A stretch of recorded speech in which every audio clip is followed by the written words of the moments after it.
Good morning दोस्तों, कैसे हैं आप। उम्मीद करते हैं कि आप लोग स्वस्थ और मस्त होंगे। तो मैं जैसा कि मैं अब स्टैटिक का जो है मतलब स्टैटिक जीके का पार्ट जो है कल 1 ख़त्म किया था। आज जो है पार्ट नंबर 2। डेली आपको 5 क्वेश्चन, 5 से 6 क्वेश्चन हिस्ट्री के डालूंगा, 5-6 क्वेश्चन ज्योग्राफी के, 5-6 क्वेश्चन डेली जो है मैं भारतीय संविधान के डालूंगा। तो अब सभी के बारे में विधिवत मैं पूरा जो है वर्णन करूँगा मैं सारा जो है। तो इसी तरह जो है मैं कम से कम जो है स्टैटिक जीके का आपको कम से कम 100-150 मतलब कि 100-150 पार्ट में सब कराऊंगा सब जो है। तो देख लीजिएगा इसको जो है आज पार्ट नंबर 2 होगा। तो यदि हमारी वीडियो आपको अच्छी लगती तो आपसे विनम्र निवेदन है कि आप लोग इसको लाइक और सब्सक्राइब कर दिया करिए। तो ठीक है, आइए देख लीजिए। क्वेश्चन नंबर 1 देख लीजिए, बंद। क्वेश्चन नंबर 1 देख लीजिए, इतिहास का क्वेश्चन नंबर 1 बोल रहा है कि प्रसिद्ध विरूपाक्ष मंदिर कहाँ स्थित है। तो हम जानते हैं कि नंबर 1 दे रहा है श्री कालीहस्ती, दूसरा ऑप्शन दे रहा है तिरुपति, तीसरा हम्पी दे रहा है, चौथा जो है बृहदांचल दे रहा है। तो हम जानते हैं कि विरूपाक्ष मंदिर कहाँ स्थित है, हम्पी में स्थित है। ये कर्नाटक के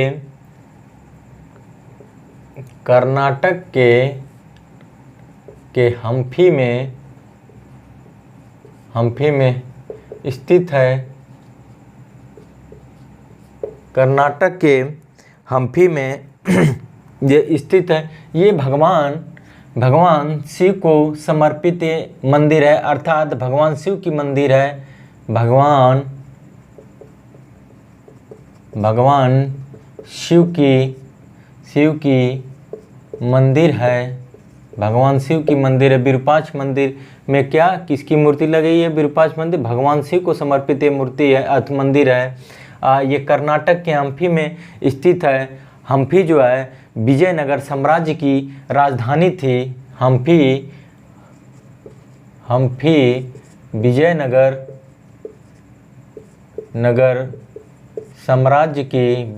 साम्राज्य की ये क्या थी? हम्पी जो है राजधानी, विजयनगर की राजधानी थी हम्पी। और जो है हम्पी मैं बताया था विजयनगर तुंगभद्रा नदी के किनारे स्थित है। इनके विजयनगर की स्थापना 2 भाई हरिहर और बुक्का ने किए थे। तो देख लीजिए हरिहर और बुक्का, ये भगवान शिव के मंदिर ये तुंगभद्रा नदी के दक्षिण में स्थित है। ये भगवान शिव का जो मंदिर है ये तुंगभद्रा नदी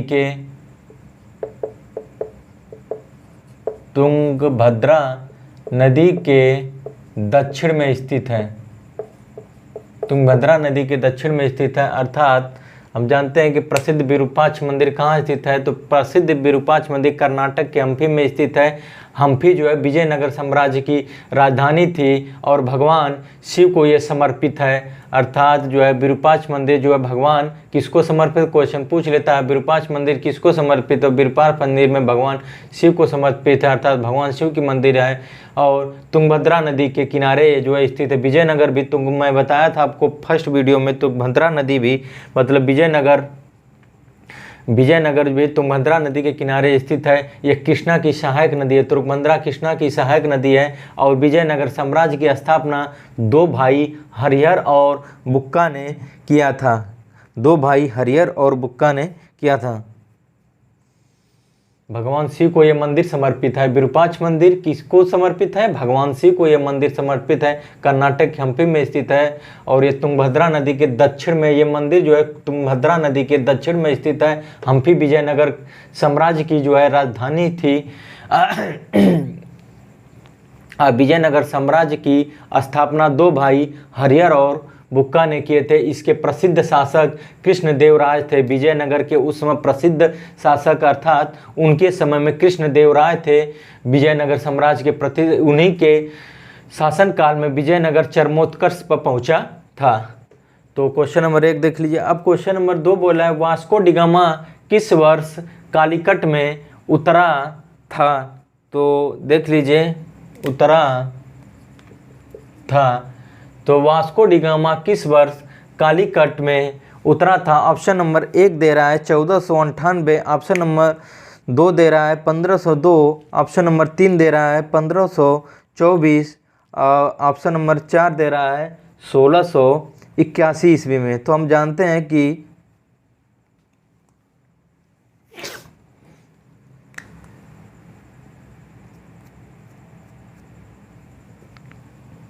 20 मई 1498 को 20 मई 1498 को मालाबार के कालीकट पर पहुंचा था वास्को डी गामा। सर्वप्रथम भारत जो है प्रथम बार जो है 20 मई 1498 को मालाबार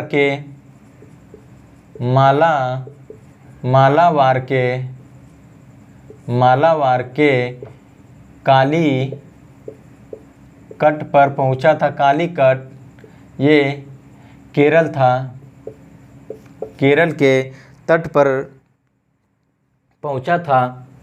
20 मई 1498 को मालाबार के कालीकट केरल में पहुंचा था।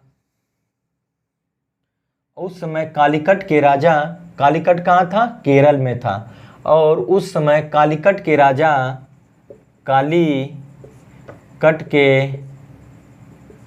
राजा जमोरिन थे। कौन थे? कालीकट के राजा जमोरिन थे। राजा जमोरिन ने इनका स्वागत किया था। जमोरिन थे कालीकट के उस समय राजा जमोरिन थे और इन्होंने इनका जो है सर्वप्रथम स्वागत किया था। तो देख लीजिए वास्को डी गामा किस वर्ष कालीकट में उतरा था। तो हम जानते हैं कि वास्को डी गामा सर्वप्रथम, मतलब यह कहिए कि वास्को डी गामा किस वर्ष भारत आया था। तो सर्वप्रथम यह भारत पहली बार 20 मई 1498 को मालाबार के कालीकट मतलब केरल, कालीकट जो केरल वर्तमान पड़ता है, कालीकट केरल में पहुंचा था। कालीकट के उस समय राजा जमोरिन थे, जिन्होंने इनका कालीकट पे इनका स्वागत किया था, वास्को डी गामा का स्वागत किया था। और 1502 में इसने भारत में दूसरी बार आया था। 1502 में दूसरी बार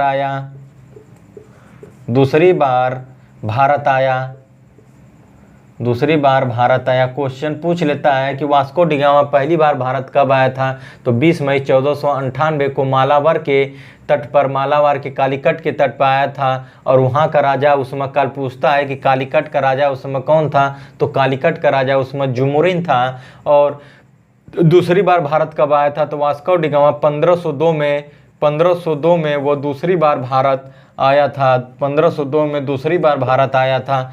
और 1524 में तीसरी बार भारत आया था। 1524 में तीसरी बार भारत आया था। नोट कर लीजिए इसको। पहली बार भारत कब आया था वास्को डी गामा? 20 मई 1498 को पहली बार भारत आया था और कालीकट के तट पर आया था जो केरल में आए। और जो है वहाँ के राजा जमोरिन थे, इन्होंने इनका स्वागत किया था जब पहली बार आए थे। दूसरी बार ये 1502 में दूसरी बार भारत आया था। और तीसरी बार 1524 ईस्वी में इसने तीसरी बार भारत आया था। तो क्वेश्चन नंबर इसको नोट कर लीजिए, कब आया था। क्वेश्चन नंबर 3 देख लीजिए, प्लासी का युद्ध कब लड़ा गया था। कहाँ गया मिटाने वाला, देख लीजिए। क्वेश्चन नंबर 3 बोल रहा है प्लासी का युद्ध कब लड़ा गया था। क्वेश्चन नंबर 3 देख लीजिए क्या बोल रहा है। क्वेश्चन नंबर 3 बोल रहा है प्लासी का युद्ध कब लड़ा गया था। क्वेश्चन नंबर 3 बोल रहा है प्लासी का युद्ध कब लड़ा गया था। नंबर 1 1757 ईस्वी में, 1757 में। नंबर 2 1782 में। नंबर 3 1784 में। नंबर 4 1785 में। तो देख लीजिए इसको।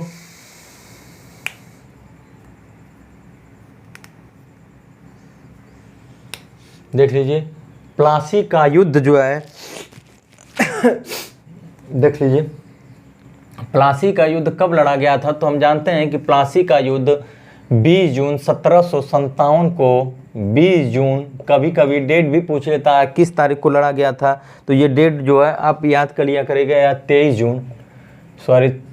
जून 1757 को ये प्लासी का युद्ध लड़ा गया था। प्लासी पड़ता कहाँ है, प्लासी पड़ता कहाँ है, तो प्लासी पश्चिम बंगाल में, पश्चिम बंगाल में एक स्थान है, पश्चिम बंगाल के नदियाँ, पश्चिम बंगाल का एक ज़िला है नदिया, पश्चिम बंगाल का एक ज़िला है नदिया, पश्चिम बंगाल का एक ज़िला। तो प्लासी का युद्ध कब लड़ा गया था, तो ऑप्शन नंबर 1 सही होगा 1757। 20 जून 1757 को प्लासी का युद्ध लड़ा गया था। उस समय किनके बीच लड़ा गया था, तो अंग्रेजों तथा सिराजुद्दौला, अंग्रेजों तथा सिराजुद्दौला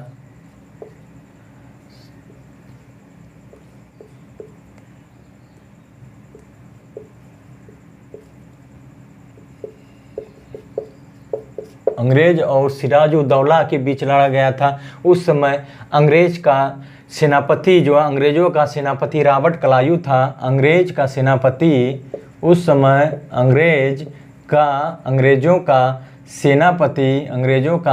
सेनापति कौन था, उस समय अंग्रेजों का सेनापति रॉबर्ट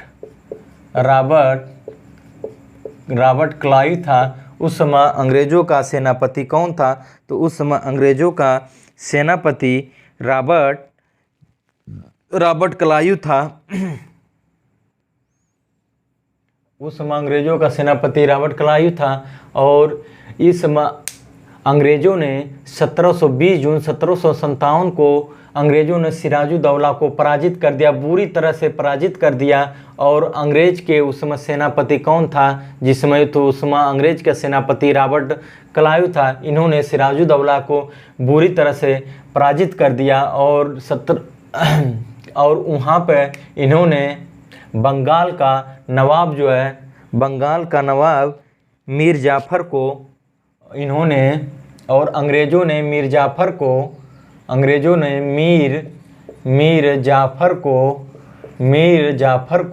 बंगाल का नवाब घोषित किया। अर्थात प्लासी का युद्ध कब लड़ा गया था, क्वेश्चन नंबर 3 बोलना है। प्लासी का युद्ध कब लड़ा गया था, तो प्लासी का युद्ध 23 जून 1757 को लड़ा गया था। अंग्रेज तथा सिराजुद्दौला के मध्य लड़ा गया था, जिसमें सिराजुद्दौला की बुरी तरह से हार हुई। और अंग्रेज सेनापति, उस समय अंग्रेज का सेनापति का नेतृत्व कौन कर रहा था, उस समय रॉबर्ट क्लाइव कर रहा था। अंग्रेजों के सेनापति कौन था, रॉबर्ट क्लाइव था। अंग्रेजों के सेना का नेतृत्व रॉबर्ट क्लाइव कर रहा था। और इन्होंने जो है सिराजुद्दौला को हरा दिया। और ये पड़ता कहाँ है, प्लासी कहाँ पड़ता है, तो प्लासी जो है पश्चिम बंगाल का एक नदिया जिला है, एक नदिया जिला है, उसी जगह पड़ता है। ये पश्चिम बंगाल का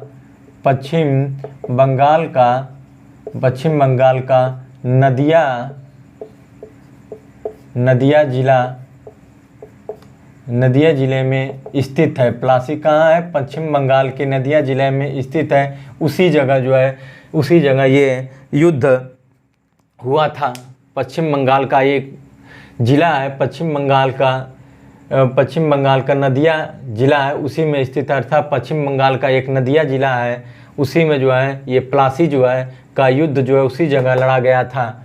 पश्चिम बंगाल का एक नदिया जिला है, उसी जगह प्लासी का युद्ध लड़ा गया था। 23 जून 1757 को अंग्रेजों का सेनापति कौन था? रॉबर्ट क्लाइव था। उन्होंने मीर जाफर को बंगाल का नवाब घोषित कर दिया, अर्थात अंग्रेजों ने मीर जाफर को ही बंगाल का नवाब घोषित कर दिया। जब सिराजुद्दौला को हरा दिए सब, तो मीर जाफर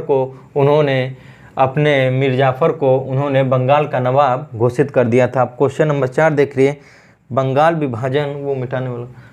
विभाजन किस वर्ष हुआ था? क्वेश्चन नंबर 4 बोल रहा है कि बंगाल विभाजन किस वर्ष हुआ था? बंगाल का विभाजन किस ब्रिटिश वायसराय के द्वारा हुआ था? क्वेश्चन नंबर 4 बोल रहा है बंगाल का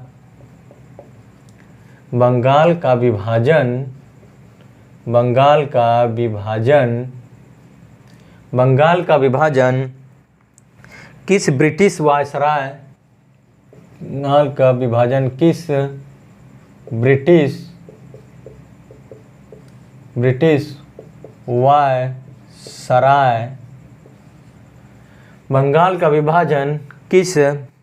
ब्रिटिश वायसराय के द्वारा किया गया था? वायसराय के द्वारा किया गया था।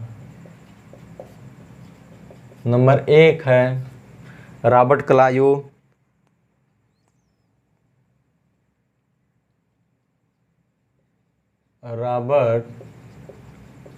Clive, number 2 Minto, number 3 Curzon, number 4 Irwin. तो देख लीजिए, बंगाल का विभाजन किस ब्रिटिश वायसराय के द्वारा किया गया था? तो हम जानते हैं बंगाल का विभाजन 20 जुलाई 1905 को 20 जुलाई 1905 को ये घोषणा कर दी गई कि बंगाल का विभाजन किया जाएगा। 20 जुलाई 1905 को घोषणा कर दिया गया। 20 जुलाई 1905 को घोषणा कर दिया गया कि बंगाल का विभाजन कर दिया जाएगा। और बंगाल का विभाजन पूरी तरह से ये कब हो गया? जो ना, ये 16 अक्टूबर 1905 को बंगाल का विभाजन हो गया। 16 अक्टूबर 1905 को ये 20 जुलाई 1905 को घोषणा कर दिया गया था कि बंगाल का विभाजन होगा, और 16 अक्टूबर 1905 को ये बंगाल का विभाजन कर दिया गया। 16 अक्टूबर 1905 को बंगाल का विभाजन कर दिया गया था 16 अक्टूबर 1905 को बंगाल का विभाजन हो गया था। उस समय वायसराय कौन था? तो वायसराय जो है कर्जन था उस समय। और 20 जुलाई 1905 को उसने घोषणा कर दिया था कि हम बंगाल का विभाजन किया जाएगा। और 16 अक्टूबर 1905 को बंगाल का विभाजन जो है कर दिया गया। और इसी दिन लोगों ने व्रत रखा, उपवास रखा, और एक दूसरे को लोग राखी बांधे और वंदे मातरम का गीत लोग गाए थे। 16 अक्टूबर 1905 को कर दिया गया था। अब क्वेश्चन नंबर 5 देख लीजिए। क्वेश्चन नंबर 5 बोल रहा है मेरठ छावनी में 1857 के सैनिक विद्रोह की शुरुआत कब हुई थी? मेरठ छावनी में क्वेश्चन नंबर, ये सारा एग्जामों का मैं क्वेश्चन आपको करा रहा हूँ, सारा जो एग्ज़ाम पिछले साल दिया है वही क्वेश्चन मैं करा रहा हूँ। क्वेश्चन नंबर 5 बोल रहा है मेरठ छावनी में 1857 के सैनिक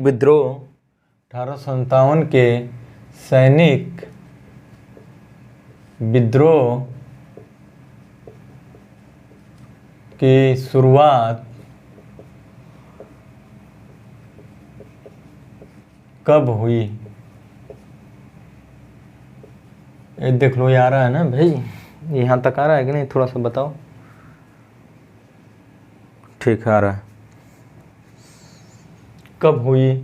तो ऑप्शन नंबर 1 देख लीजिए, 10 मई 1857 को। नंबर 2 देख लीजिए, 12 मई 1857। नंबर 3, 11 मई 1857। नंबर 4, 13 मई 1857 को। तो देख लीजिए, क्वेश्चन नंबर 5 बोल रहा है कि मेरठ छावनी में 1857 के सैनिक विद्रोह की शुरुआत कब हुई थी? तो ये हुआ था 10 मई 1857 को वे हुआ था। यहाँ पे एक 2 बटालियन थे, एक जो है एक बटालियन 20वीं NI थी, एक 20वीं NI बटालियन थी, NI, और तीसरी LC और तीसरी LC बटालियन थी। अर्थात मेरठ छावनी में 1857 के सैनिक विद्रोह की शुरुआत कब हुई थी? तो 10 मई 1857 की हुई थी। वहाँ उस छावनी में सर्वप्रथम 20वीं NI और तीसरी LC के जो सैनिक थे, जो पैदल टुकड़ी के सैनिक थे, उन्होंने चर्बी वाले कारतूस को लेने से मना कर दिया और उसी जगह से इसकी शुरुआत हुई थी। इस समय भारत का वायसराय कौन था? इस समय जो है इस समय भारत का वायसराय इस समय भारत का, इस विद्रोह के समय भारत का गवर्नर जनरल कौन था? इस समय इस विद्रोह में 20वीं एल बहानी थे, जिसमें मंगल पांडे थे। ये मंगल पांडे थे, इनके जो बलिया के नागौर के थे, उन्होंने इस मेरठ वाले छावनी में 20वीं के वे सिपाही थे, उन्होंने इसकी शुरुआत कर दी थी। मंगल पांडे जो उत्तर प्रदेश बलिया के नागौर ज़िले में उनका जो है जन्म हुआ था। इन्होंने 20वीं NI के और तीसरी LC के जो पैदल रेजिमेंट के सैनिक थे, सिपाही थे, उन्होंने चर्बी वाले कारतूस को पूरी तरह से यूज करने से मना कर दिया। और उस समय अगर पूछ लेगा कि 1857 के विद्रोह के समय उस समय भारत का गवर्नर जनरल कौन था? तो उस समय भारत का गवर्नर जनरल लॉर्ड कैनिंग था। कौन था गवर्नर जनरल? उस समय भारत का गवर्नर जनरल कौन था? उस समय भारत का गवर्नर जनरल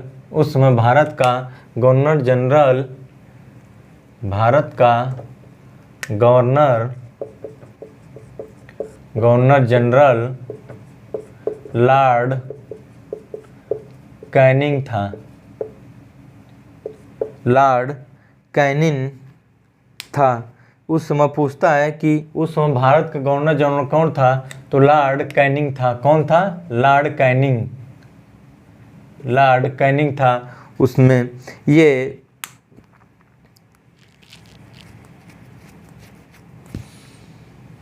लॉर्ड कैनिंग था। अब इसी जगह पूछ लेता है कि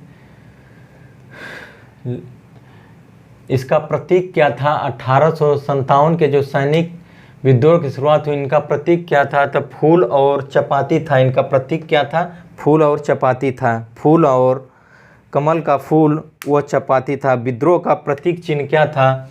तो विद्रोह का प्रतीक चिन्ह क्या था? विद्रोह का प्रतीक चिन्ह कमल का फूल और चपाती था।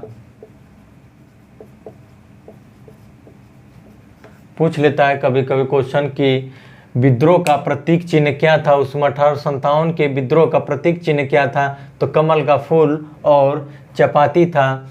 तो उसमें पूछ लेगा 1857 के समय भारत का गवर्नर जनरल कौन था? तो उस समय भारत का गवर्नर जनरल 1857, बहुत बार क्वेश्चन पूछा गया है कि 1857 के समय उस समय भारत का गवर्नर जनरल कौन था? तो उस समय भारत का गवर्नर जनरल लॉर्ड कैनिंग था। एक कौन सी बाहिनी थे? तो 20वीं NIE और 3री LC की पैदल रेजिमेंट जो है एक सैनिक थी, इन्होंने चर्बी वाले कारतूस को लेने से मना कर दिया। उसमें एक सिपाही थे मंगल पांडे, जिन्होंने इन पर अहम रोल इसका निभाया था जो है। और विद्रोह का प्रतीक उसमें क्या था? कमल का फूल था। अब तो ये देख लीजिए,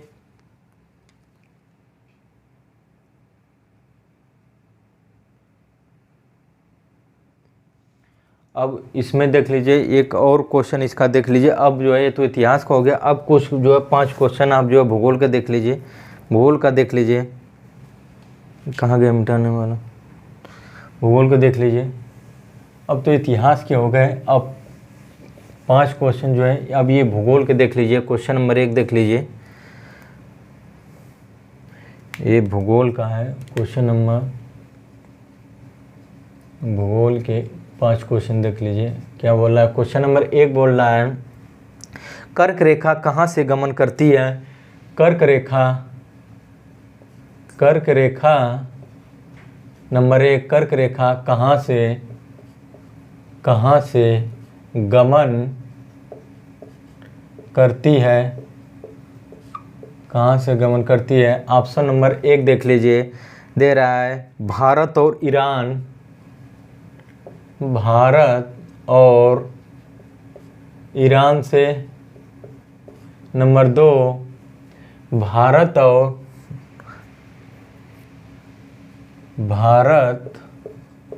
और सऊदी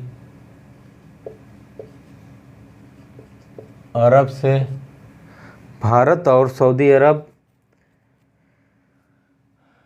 में 3, ईरान और इराक से। 3 में से एक है। तो कह रहा है कर्क रेखा कहाँ से गमन करती है? तो हम जानते हैं कि कर्क रेखा जो है ये भारत और सऊदी अरब से गमन करती है। 23.5 अंश उत्तरी अक्षांश को हम कर्क रेखा कहते हैं। 23.5 अंश, 23.5 अंश उत्तरी 23.5 अंश उत्तरी अक्षांश को 23.5 अंश उत्तरी अक्षांश को 23.5 अंश उत्तरी अक्षांश को हम क्या कहते हैं? कर्क रेखा कहते हैं। 23.5 अंश उत्तरी अक्षांश को हम कर्क रेखा कहते हैं। 23.5 अंश दक्षिणी अक्षांश को हम 23.5 अंश दक्षिणी अक्षांश को हम मकर रेखा कहते हैं। 23.5 अंश उत्तरी अक्षांश को कर्क रेखा हम कहते हैं। 23.5 अंश दक्षिणी अक्षांश को हम मकर रेखा कहते हैं। और 0 अंश अक्षांश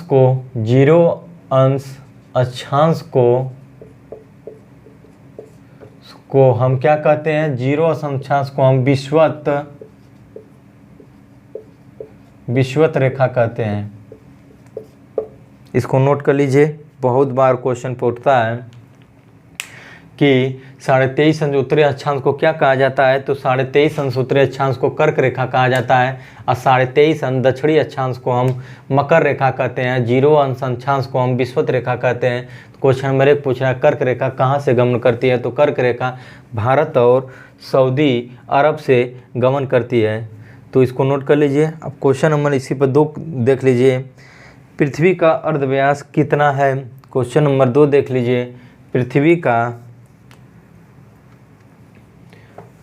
क्वेश्चन नंबर 2 देख लीजिए, पृथ्वी का अर्धव्यास कितना है? क्वेश्चन नंबर 2 बोल रहा है पृथ्वी का, क्वेश्चन नंबर 2 पृथ्वी का अर्ध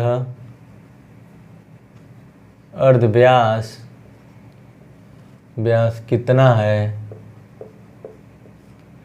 पृथ्वी का अर्ध व्यास कितना है? तो ऑप्शन नंबर ए देख लीजिए, 6371 किमी, 6371 किमी। नंबर 2 बोल रहा है 6378.137 किमी, 6378.137 किमी। नंबर 3 बोल रहा है, नंबर 3 क्या बोल रहा है? 63.752 किमी। नंबर 4 क्या बोल रहा है? 3485 किमी।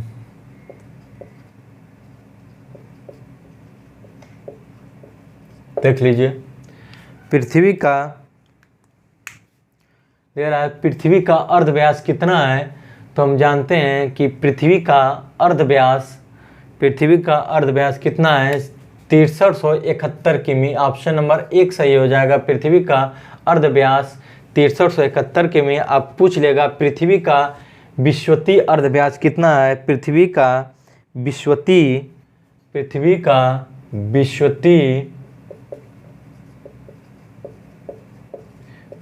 विश्वतीय अर्ध व्यास कितना है? क्वेश्चन पूछ लेता है कभी कभी।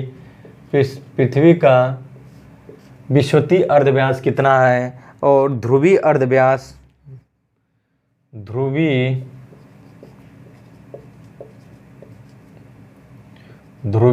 व्यास कितना है?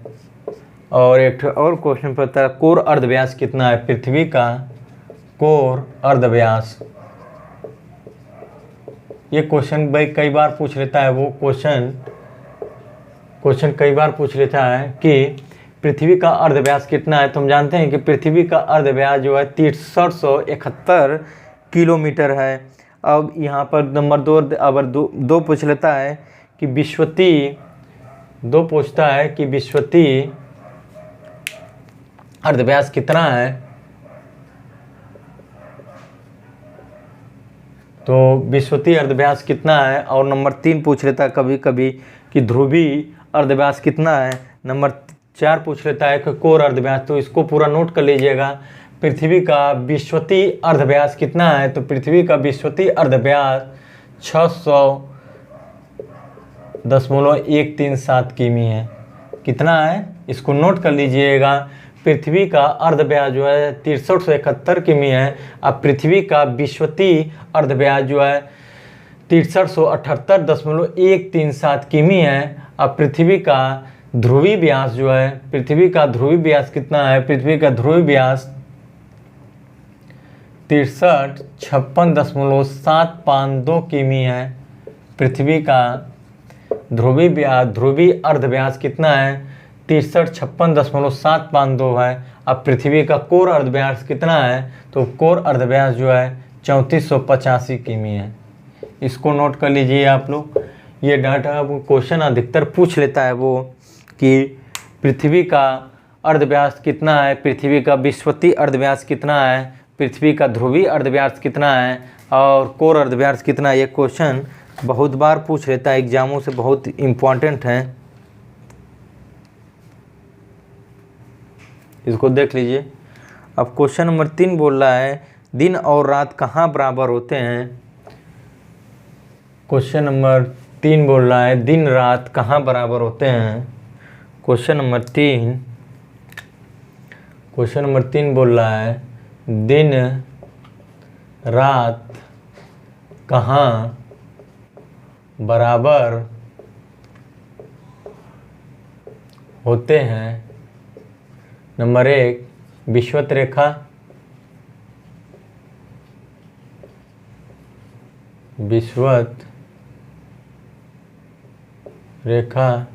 नंबर 2 कर्क रेखा,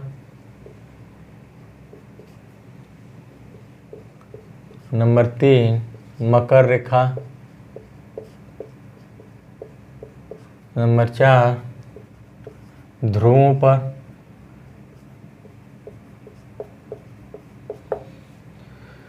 दे रहा है कि दिन और रात कहाँ बराबर हो, दिन और रात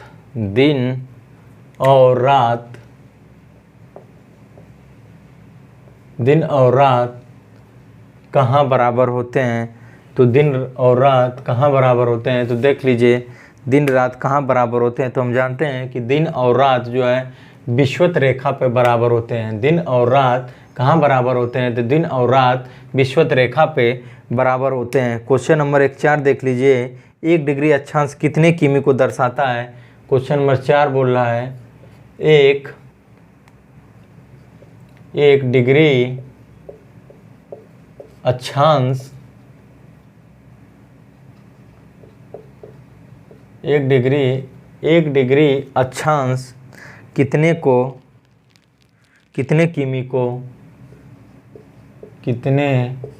किमी को दर्शाता है। ऑप्शन नंबर 1 देख लीजिए 111, ऑप्शन नंबर 2 124 किमी को, नंबर 3 125 किमी को, 127 किमी को। इसको देख लीजिए आप, कह रहा है कि 1 डिग्री अक्षांश कितने किमी को दर्शाता है। तो हम जानते हैं कि 1 डिग्री अक्षांश जो है 111 किमी को दर्शाता है। कितने को दर्शाता है, तो ऑप्शन नंबर 1 सही हो जाएगा। 1 डिग्री अक्षांश कितने किमी को दर्शाता है, तो 1 डिग्री अक्षांश जो है 111 किमी को दर्शाता है। क्वेश्चन नंबर 5 देख लीजिए, किस ग्रह को लाल ग्रह के नाम से भी जाना जाता है। क्वेश्चन नंबर 5 देख लीजिए, किस ग्रह को क्वेश्चन नंबर 5 बोल रहा है किस ग्रह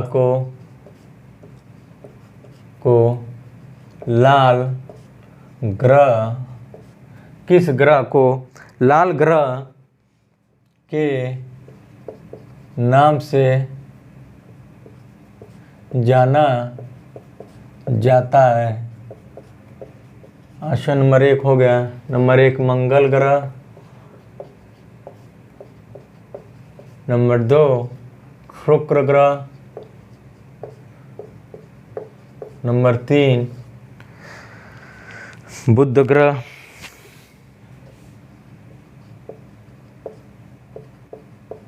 नंबर 4 बृहस्पति ग्रह।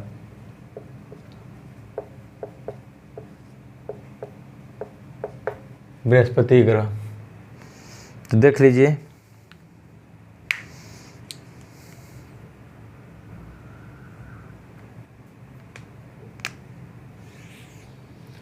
किस ग्रह को लाल ग्रह कहा जाता है, तो मंगल ग्रह को लाल ग्रह कहा जाता है। क्यों लाल ग्रह होता है, क्योंकि आयरन ऑक्साइड के कारण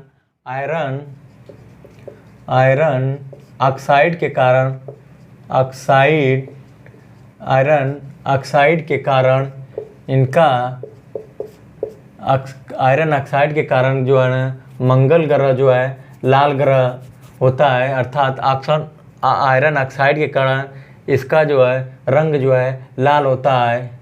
किसके कारण, आयरन ऑक्साइड के कारण जो है मंगल ग्रह जो है लाल ग्रह हो जाता है। अर्थात मंगल ग्रह को लाल आयरन ऑक्साइड के कारण जो है लाल हो जाता है। ऑक्साइड के कारण जो है मंगल ग्रह लाल हो जाता है। अब जो है इसके मंगल ग्रह के 2 उपग्रह हैं जिसका नाम फोबोस तथा डीमोस है।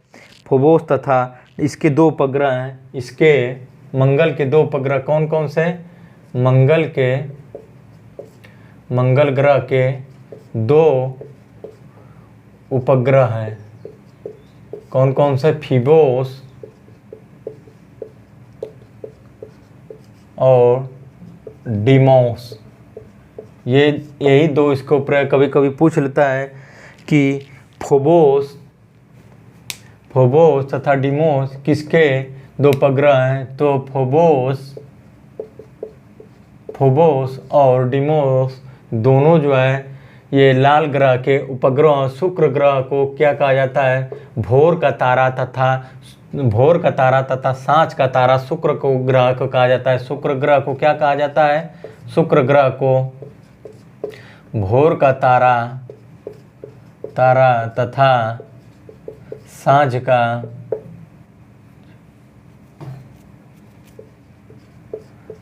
का तारा भी कहा जाता है। शुक्र ग्रह को भोर का तारा तथा सांझ का तारा कहा जाता है। बुध जो है सूर्य के सबसे निकट कौन सा ग्रह है? तो सूर्य के सबसे निकट ग्रह कौन सा है? सूर्य के सबसे निकट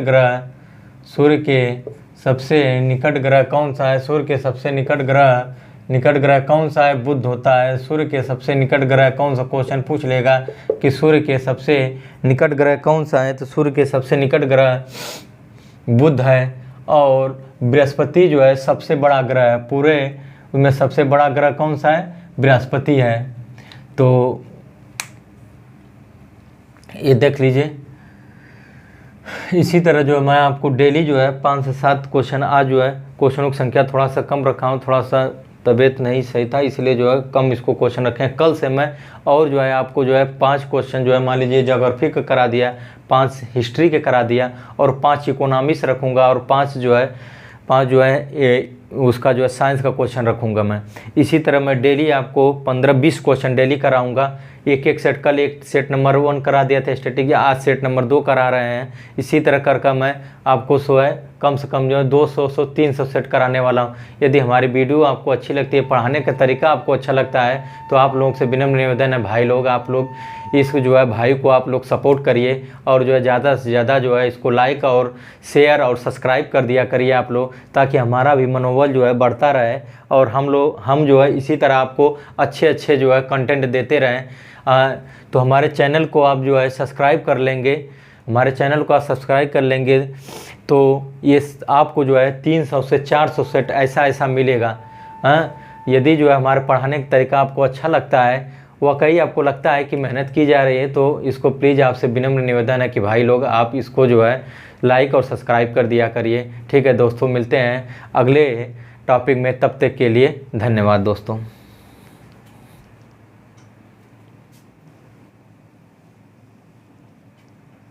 बंद कर दो आयुष।